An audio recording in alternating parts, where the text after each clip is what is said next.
At this stage, I'll also open the house for discussion. So if you have questions, please show off. We'd like to have a show of hands.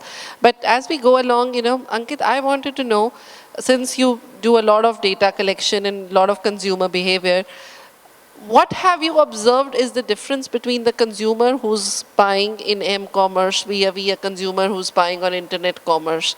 I mean, of course, the demographics can be one, but what are his typical characteristics or something special about him which you can share with us? Correct. So one of the interesting pieces, the consumer on mobile has a short attention span. As I was saying that we get hit by so much of tweets and visual content and video. He has very limited time, and you as a consumer has to nudge, as an e-commerce player, to nudge him to buy something. So his attention span is low. The discovery of a new content is limited, so you have to keep refreshing new kind of content. However, the other interesting thing we see when we work with a lot of these e-commerce companies are now becoming mobile, or some of them, for example, have called out they only want to be a mobile app company. Ola, case in point, Myntra, for example, case in point. The average ticket size which you get from mobile is anywhere between 3x to 4x higher than what you get on PC. And the reason is very simple, because mobile is something which is in your hand, immediate, you get a lot of notifications, you can retarget your user. So for example, Myntra does specific campaigns which are only for mobile. So they have something called rush hour in the evening 6 to 9 when they work on. They have analyzed that certain days of the week where they do some kind of promotions, and that drives a lot of commerce on the app. So the ticket size is much higher.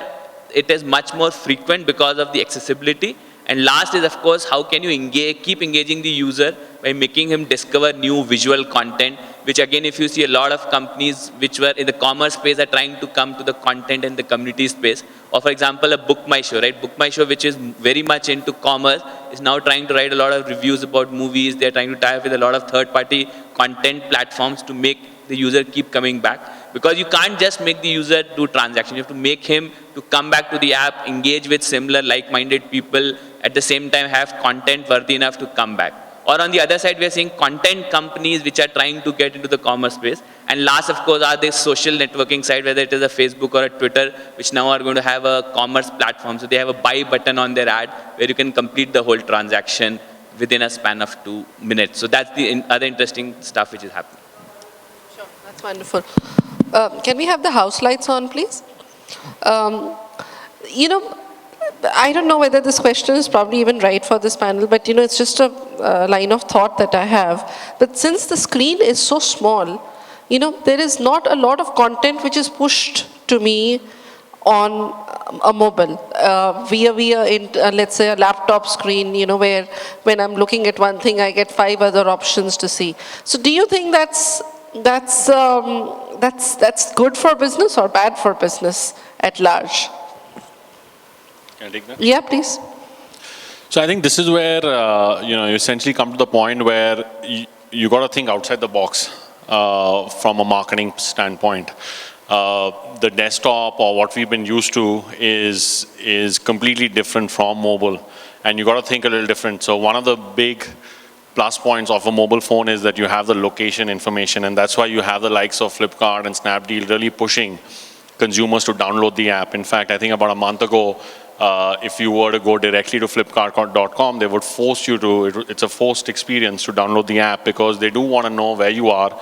They want to have real-time push notifications to get your attention. I think another thing that we're seeing a trend of, and Uber was one of the companies that I actually saw them with this recent integration. So if you do have an Uber app on your phone, if you are looking for directions using Google Maps from point A to point B, it gives you a third option, pick up in 5 minutes. So it's already done a ping.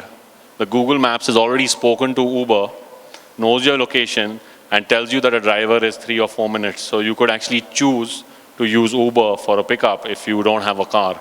So you're going to see a lot of these cross-app integrations happening to make the most of your amount spent on time along with the screen itself. And just to add, see, today the challenge is that all marketing, advertising is in your face. All of us hate looking at those banners which we get, or those kinds of unsolicited messages. And I think that's where the ecosystem is evolving, that how can you make it much more personalized, much more visual, much more relevant, and there are companies who are trying to solve this problem of broken discovery, and how can I make it for the user to keep coming back because it is relevant, it is visual, it is for me. That's where I think a lot of analytics, where a number crunching is going to happen, and we'll see that because we already started seeing that in a lot of developed markets in the West. I think one thing I'll add to that is that it's also a lot of concentration for the customer. When you think of a desktop, right, there's so much different. There's like 5 different ads running. There is 10 different products running. But using the mobile app or the mobile experience, you're able to concentrate the experience that you want to create for your customer. But that doesn't mean that Google is not going to be able to push you anything, you know, on your small screen. Yep. But it's still more concentrated from a product perspective. So, but then the more pull has to be created rather than a push. Yes. You know, purely from a loyalty perspective, you know, one of the challenges that you face in a typical offline environment is at the point of sale, is there somebody who's talking about the program, or is there some visibility that is there, et cetera, to drive the engagement that is required. You know, in the mobile world, that probably gets addressed very easily because there's no physical card or anything required. You punch in your mobile number, which you're anyways required to do in case of any transaction that you're undertaking, and it'll start prompting things for you. What additionally that we've seen, and we've started doing that, is, and you know, that's a little unique to Payback because we're a coalition loyalty program, so we have multiple partners on the same platform. So for example, you were, let's say, on eBay, which is our partner, and you're planning to buy something over there. And you're going to earn some reward for that transaction. It'll prompt you saying, you know, if you'd used your American Express or an ICICI card, which again happen to be our partners, for the same transaction, you're going to get rewarded twice over now. Because for the card, you're going to get rewarded by ICICI or Amex. For the transaction that you're doing at eBay, you're going to get rewarded by eBay. Now, if you're planning, at that point in time, you were planning to buy, let's say, a mobile phone, okay? And Samsung happens to be our partner. You could again prompt saying, if you were planning to buy a Samsung, you would have gotten so many more points for the same transaction.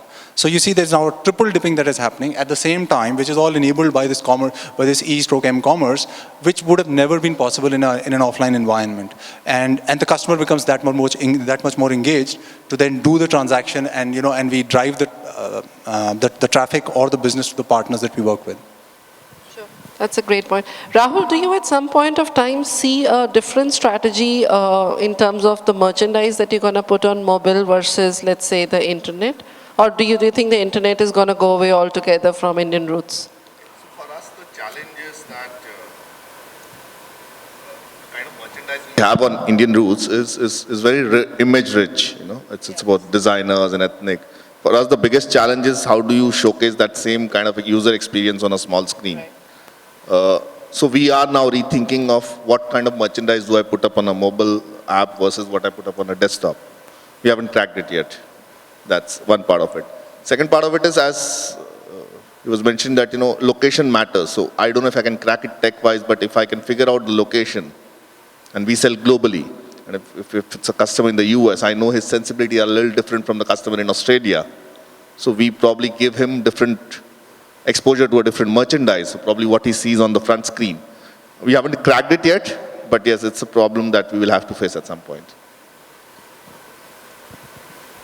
I think so. From our perspective, we've already gone a little far on that a little bit. Since we track the consumer at the point of sales, we are aware of the product categories that they're buying in the last 6 months, 9 months. We have a product category affinity.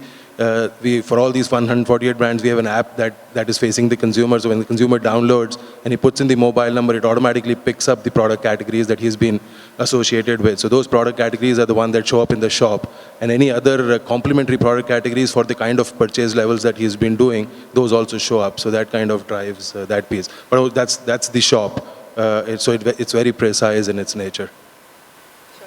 But okay, so before I completely put it on the audience, I'd like to know this one thing from you, Ankit. How do you think mobile commerce is going to be, so mobile is, of course, when the person is mobile, you would tend to use more mobile solutions and mobile commerce. So how do you see in the forthcoming times mCommerce being pushed to the consumer in better ways or bigger ways? So I think, Prashant, you gave one of the idea which you saw in the US.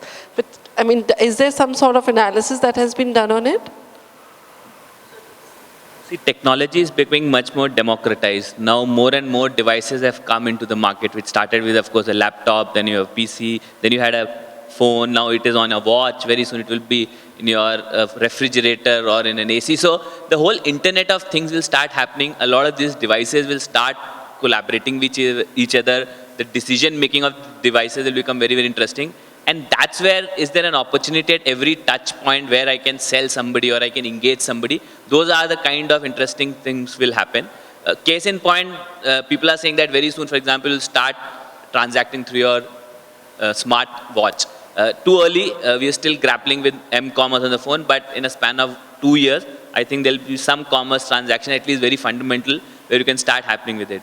The other interesting thing is what Facebook did recently there. A merchant can start interacting with Facebook Messenger. So for example, you bought something on a merchant, all the details about shipment, where the product is, delivery, everything can start happening through the Facebook Messenger. So all these enablers and infrastructure around a particular sale will also get integrated either in a community platform or in a content engagement platform. So those are the kind of interesting things, but very soon this will penetrate to all other devices which are now connected on the internet.